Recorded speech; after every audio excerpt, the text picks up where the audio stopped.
Hello again. Back here with another unboxing video. I don't like that term. Display, showcase, whatever. Just showcasing these nifty Lionsgate horror steelbooks they've put into Walmart. These are Walmart editions that have, actually, they're already out there. They came out the 12th, maybe last week. And I just got my review copies in. I got some of them at the end of the week, but I wanted them all together. So here they are now. And we'll go through these and talk them up here. The first one I'm going to pick is Leprechaun. So they come in these nice, kind of dark here in my picture, but they've got a little card on them. There's Leprechaun Volume 1 through 8. And then a little back image telling you what's in here. The back here. Got the OG right there. The reason I picked Leprechaun first is I think it's the worst put together of these. Not talking about the artwork or anything, which there's I believe that's the Leprechaun 3 art and whatnot on the bottom. But the other ones aren't like this, but the Leprechaun one, because maybe they're like, nobody cares about Leprechaun. I don't know, but it's just two sides and these discs are all stacked on top of each other. So on the left of this, you have Leprechaun and Leprechaun 2. They share a disc. And then Leprechaun 3 and Leprechaun 4 in space, those share a disc. And when you move over to the next side over, you get 3 of them sharing space. Let me get this up. You have Leprechaun in the Hood and Leprechaun Back to the Hood. Those share a disc. Leprechaun Origins, which is, whoo, what a movie that. Have you seen this one? It is awful. It's bad. It's bad. I'm not one to like sit and trash stuff all the time, but whoo. And then lastly, you have Leprechaun Returns. So there we are, the Leprechaun movies. Oh, in the back here, more art. Things are like little old school poster stuff. I kind of like what they're going.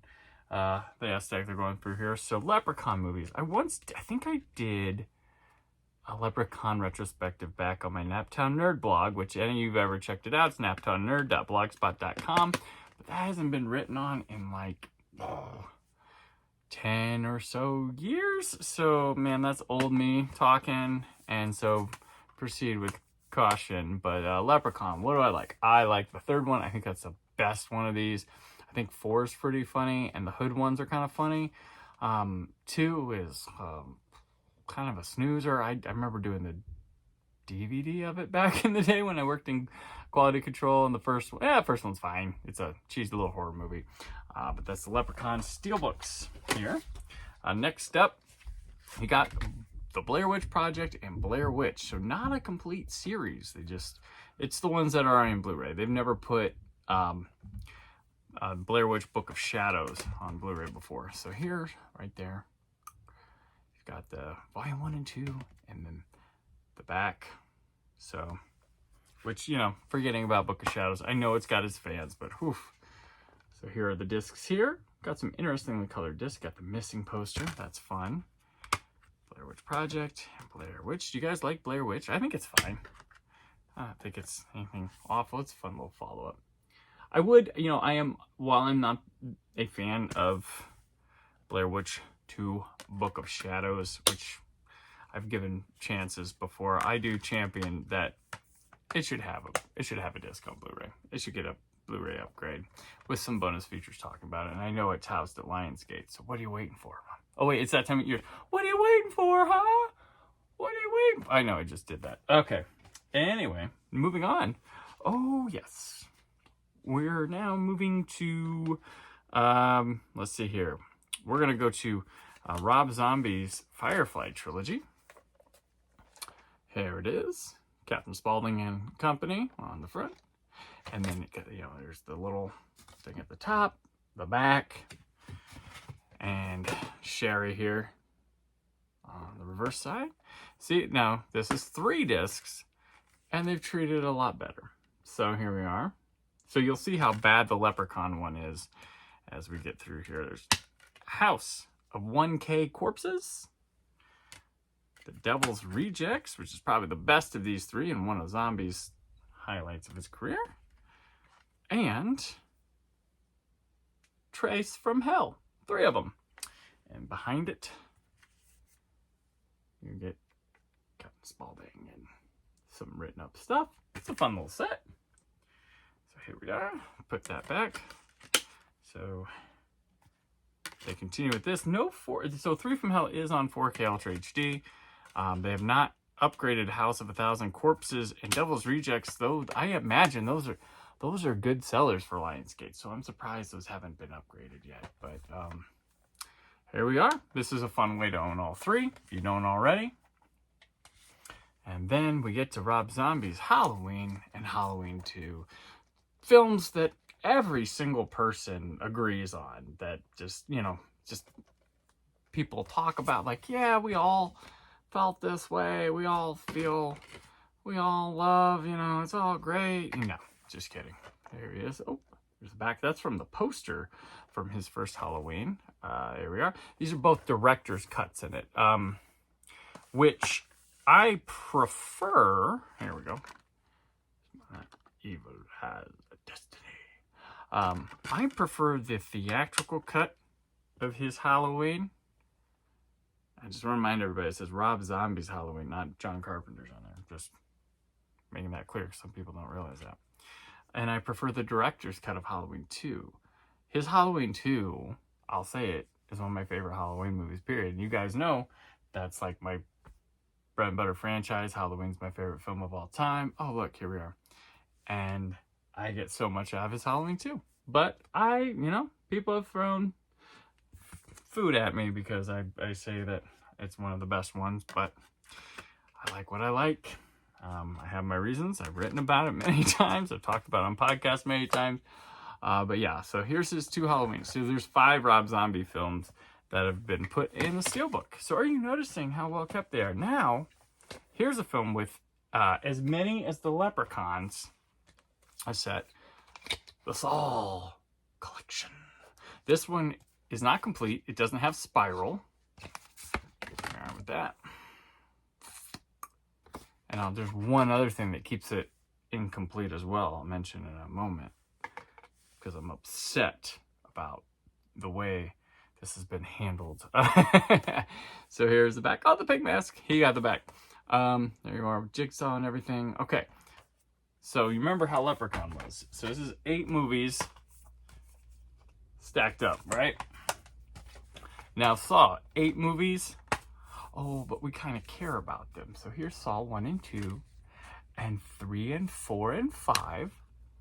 Oh, look, a flipper. Oh, not going to put that in for Leprechaun. So 5, Saw 6 in this final chapter, and then Jigsaw. That's what's in here. Let me hang on to this. So, let me get carefully pulling out the disc here. Okay. So here's Billy the Puppet from the behind that. And then behind the Jigsaw disc.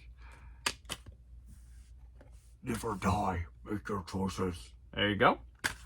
Okay. So this is a nice little collection space saver, but what's my qualm with this? Why is Saw the Collection like a bummer? Because I got this for review. I have all of them individually on Blu-ray and 4K. I was like, cool, saves space, but no. None of the films contain bonus features in this set. They're all gone. Also, they're all in Dolby Digital. They are not lossless. They're not DTS HDMA or PCM or whatever they had on the original sets. They are Dolby Digital. Why? Bonus features gone. I imagine Jigsaw still has its bonus features because it shares no disc and it was new when this came out. That one might have bonus features. I haven't popped that in. But, so, I'm upset. But I'm going to reach here because it's right behind me. Because I just recently got it down. Okay, so, 3D, right? Saw 2. It's important to me that Saw 2 keeps its bonus features because when you do something like this, you cut out yours truly from the Saw series, because I'm not in Saw 2. But back in the day, I was in a short film called the Scott Tibbs documentary, which was a short film that linked between Saw 2 and Saw 3. It takes place after Saw 2, and has this guy who's friends with Adam, the what's his name? Lee Wanell, his character from the first one, is supposed to be his friend. It gets name dropped in the first one, and he's looking for him and trying to call out Jigsaw to come get him. And well, there's a part where he goes to a police press conference, and he runs into a lowly cameraman to get around, and that cameraman's not happy. That was me. Yeah, it was news camera op number 2. I was featured in this, and yeah, I'm not in there if you don't have the bonus features, because the Scott Tibbs documentary is required viewing when watching the Saw series. Probably not to any of you, but yeah, I played a cameraman in this, and yeah, it's a long story maybe for another day about that. But yeah, I did have a line that I said, and I noticed I mutes when I say it, so I did swear, so maybe they didn't want swearing on an unrated Blu-ray's disc. I don't know, maybe something like that. But yeah, so that's the bummer about this saving space. So save space and also doesn't give you the best audio, and there goes the extras. So proceed with caution when you buy the Saw collection. That's all I gotta say. Well, I appreciate you popping in and checking these out with me. It's exciting, spooky season. Picking these up is fun, especially if you don't have them yet, and you can get all these in a collection, or like, ooh, I like a Steelbook case. Like, remember, folks, I like Steelbooks, and you don't have to. That's fine. That's cool. I like some of the art. Like this one, the Saw one does have really good art on it. The Firefly one's pretty cool. But yeah, these are pretty nifty. So you can pick those up at Walmart right now. I think they've got like a rack with all the Halloween spooky movie stuff up there. So you can get those wherever, if you desire to go into Walmart. That's where you can get them, or order them online from Walmart too. So there's that. Well, okay. If there's more this week, there's more this week. Check out my Elemental review. I did that. If you like that, maybe there's more coming with that. So I've got to get back to Irwin Allen movies that I'm marathoning. Yeah, so fun stuff. And yeah, so thank you again for watching, and stay film positive.